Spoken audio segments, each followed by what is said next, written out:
At exactly 3:17 in the morning, the silence of Ouagadougou was shattered by the piercing ring of a secure phone. On the other end of the line, a cold, calculated voice delivered a threat designed to cut through the night like a blade. Captain Traore, you have 48 hours. Restore our mining contracts. Reinstate our surveillance partnerships. Reverse every decision you have made against Israeli interests. If you refuse, you will be removed.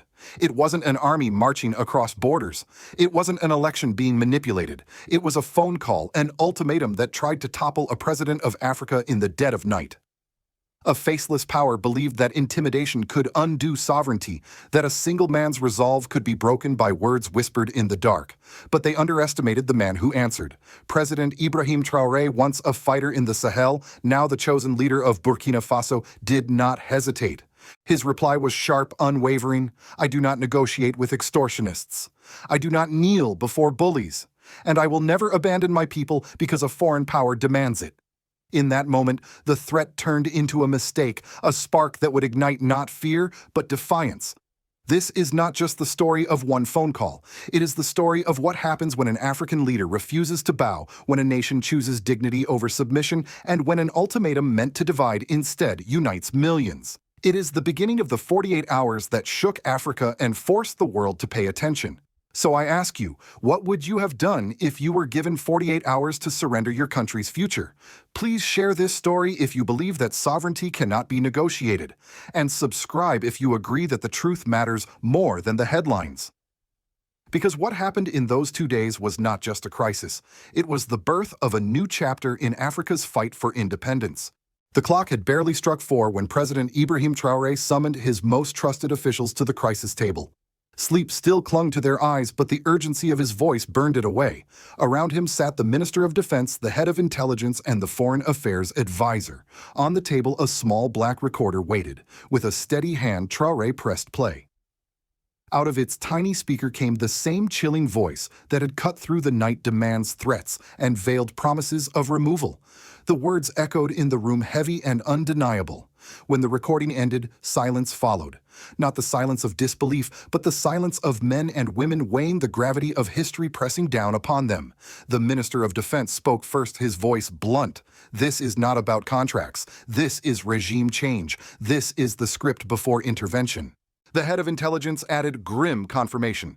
Unusual satellite activity, cyber intrusions, unexplained money transfers into suspicious accounts. The storm was already forming. The foreign advisor hesitated before speaking. There is one option. You could resign, hand over power to someone acceptable, and perhaps live. The suggestion hung in the air like poison. Traoré's reply was immediate. Never. The alternative was clear. Stand firm. Prepare for war not with guns and bombs, but with tools fit for the 21st century: economics, cyber defense, diplomacy, and information. Traoré rose from his chair, eyes fixed on a map of Burkina Faso that stretched across the wall.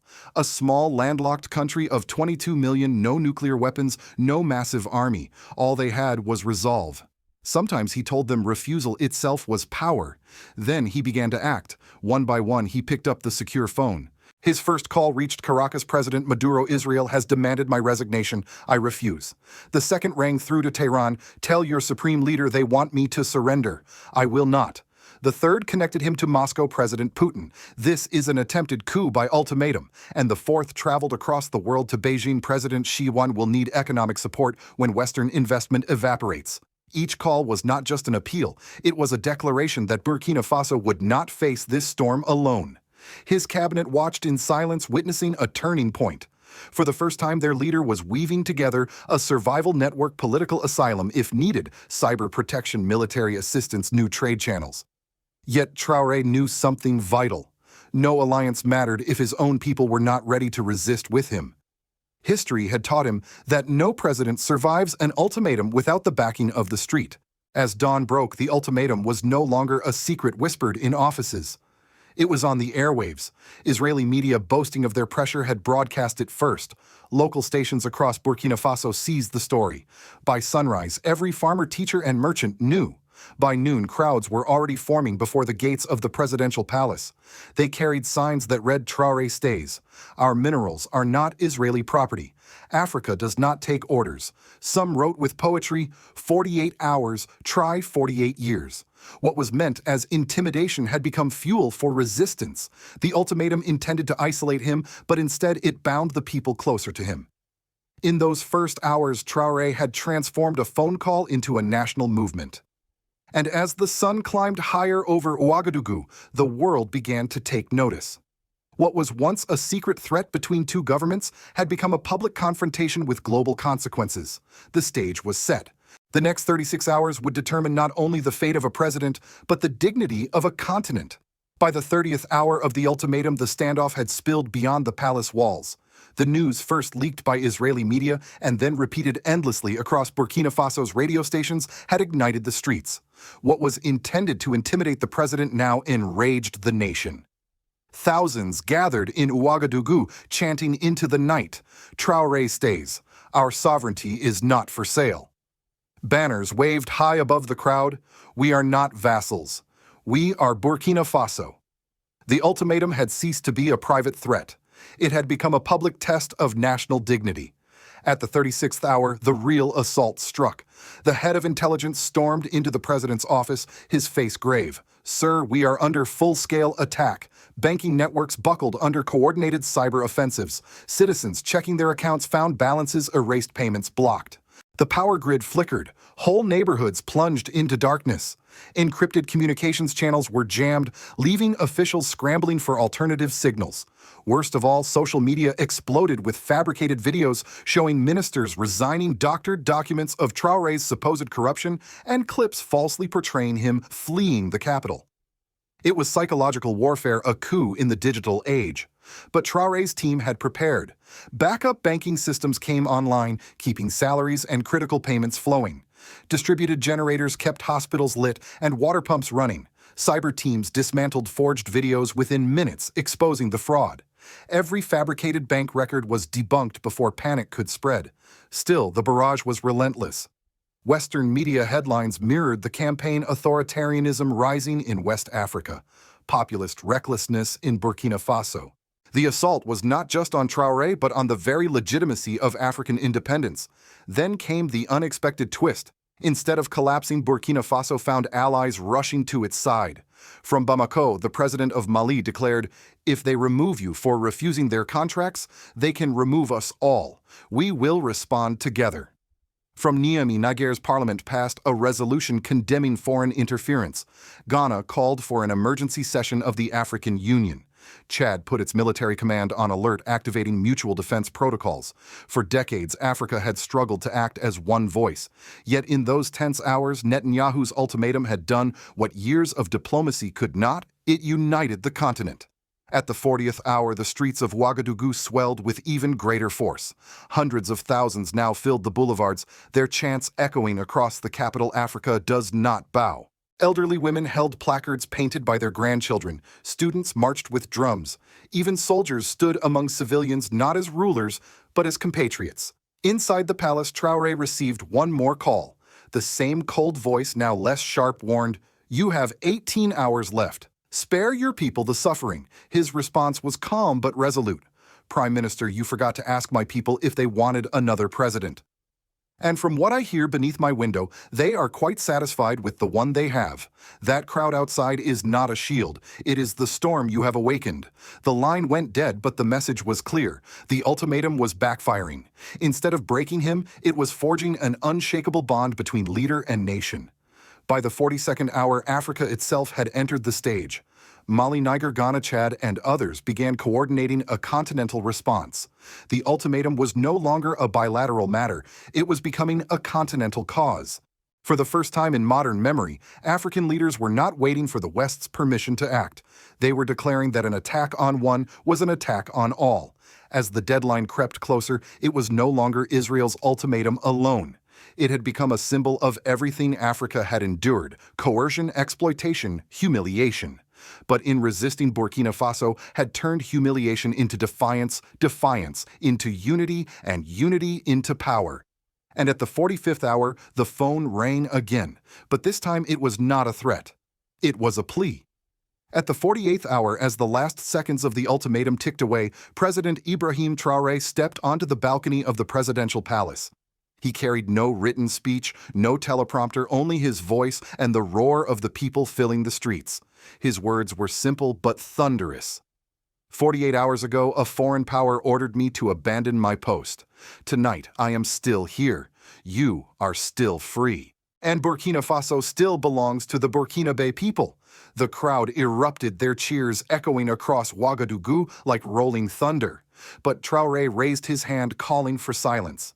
He reminded them that the ultimatum had offered only two choices: submit or be removed. Instead, the people had chosen a third path: resistance. That night, Burkina Faso's defiance was no longer just an act of survival. It had become a statement of principle. The days that followed revealed the true depth of this decision. In Ghana, students declared a day of solidarity called 48 Hours that changed everything. In Nairobi, demonstrators marched under banners reading, "African democracy is not for sale." In Cape Town, artists painted murals of Traoré hanging up the phone with unwavering resolve. What had started as a midnight threat had transformed into a continental symbol. Politically, the African Union convened an emergency session within weeks.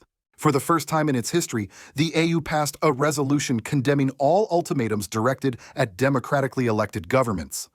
6 months later, 23 nations signed the Ouagadougou Protocol, declaring that any attempt at regime change, whether through economic coercion, cyberattacks, media manipulation, or diplomatic blackmail, would be treated as an attack on the entire continent. For ordinary Burkinabe citizens, the consequences were felt both painfully and proudly. Western accounts were frozen, aid projects stalled, and international investors withdrew in fear of sanctions. Daily life became harder, imports slowed, and some shelves went bare. Yet when asked, people repeated the same refrain: better to walk slowly with dignity than to run in humiliation. That phrase, first spoken by the finance minister, became a mantra painted on market stalls, school walls, and buses. Paradoxically, hardship birthed resilience. Farmers pooled resources to keep food moving through local markets. Teachers used blackboards and chalk when imported textbooks were delayed. Community radio stations replayed the president's balcony speech until children could recite it word for word. Pride replaced despair. For the first time in decades, Burkinabe society felt united not by fear of crisis, but by triumph over it. Internationally, the reaction was mixed. Western media branded Traoré reckless, even dangerous. But across the global south, his stance was celebrated. Venezuela offered asylum. Iran pledged cyber support. Russia sent military advisors, while China rushed forward with infrastructure and energy deals. For smaller nations long accustomed to bowing under pressure, Burkina Faso's defiance was proof that resistance could succeed. Inside Burkina Faso, politics also changed. The people no longer saw resistance as the burden of a single man, but as a collective victory. Parliamentarians spoke with renewed confidence. Civil society groups, once cautious, organized openly around the banner of sovereignty. Even opposition figures admitted that whatever their differences with Traoré, the ultimatum had united the nation. The ultimatum that was supposed to weaken Burkina Faso had instead forged something new, a shared sense of destiny. In resisting together, the people and their president had rewritten the rules of power. No longer was sovereignty just a word in speeches. It was lived, defended, and carried in the hearts of millions. When the ultimatum expired without surrender, the reverberations stretched far beyond Ouagadougou. In Washington, officials remained conspicuously silent, but American media outlets wasted no time framing the event. Editorials painted Ibrahim Traoré as a reckless populist, a destabilizing force for an already fragile region. The language was familiar: democratic backsliding, authoritarian tendencies, anti-Western adventurism. Yet beneath the rhetoric, one truth lingered: a small, landlocked African country had just defied a powerful foreign state and survived. That fact unsettled policymakers more than any headline could reveal. Across Europe, the tone was similarly cautious. Governments avoided direct confrontation, but their newspapers echoed the same alarmist narrative. Commentators warned of a new Sahel crisis and described Burkina Faso's defiance as a dangerous precedent. To Western capitals, the real threat was not Traoré himself, but the possibility that other African leaders might follow his example. Meanwhile, the global south read the moment differently.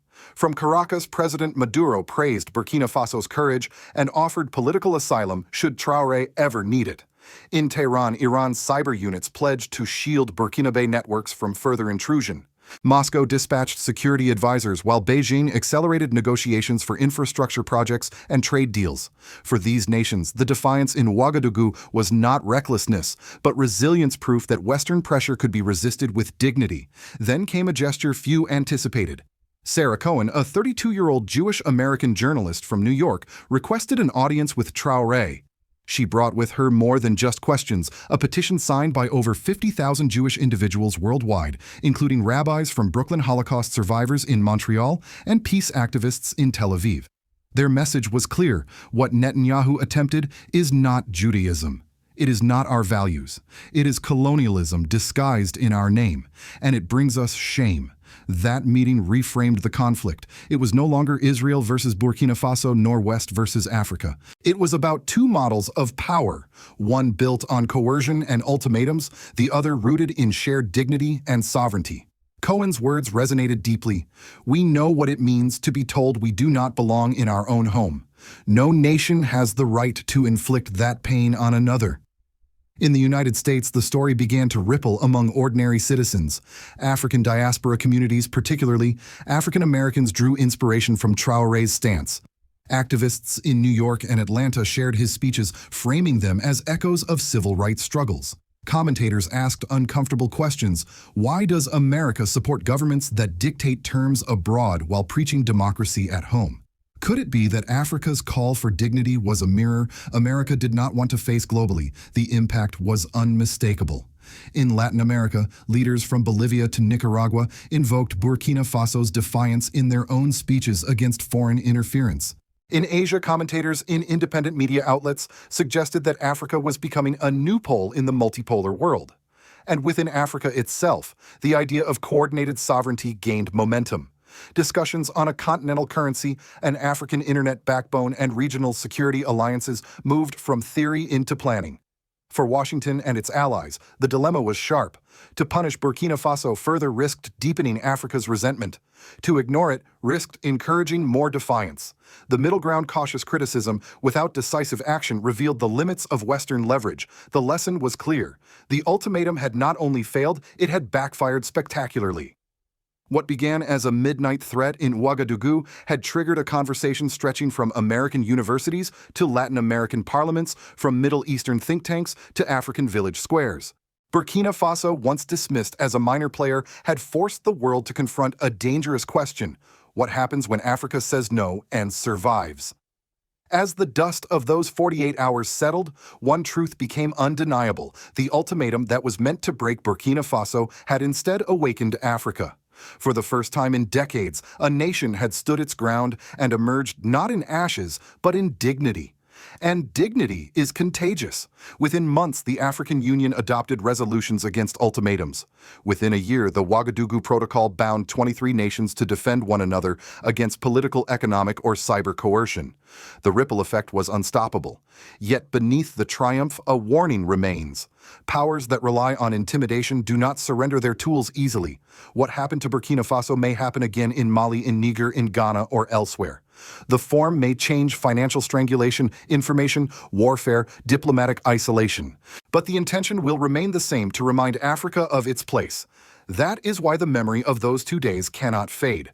Resistance must not be an isolated act, but a culture, a reflex ingrained in leadership and in ordinary citizens alike. The larger lesson is not only for Africa. It is for every nation, every people who have ever been told to submit for their own good. Burkina Faso proved that sovereignty is not a gift granted by powerful states, but a right defended by the courage of the weak.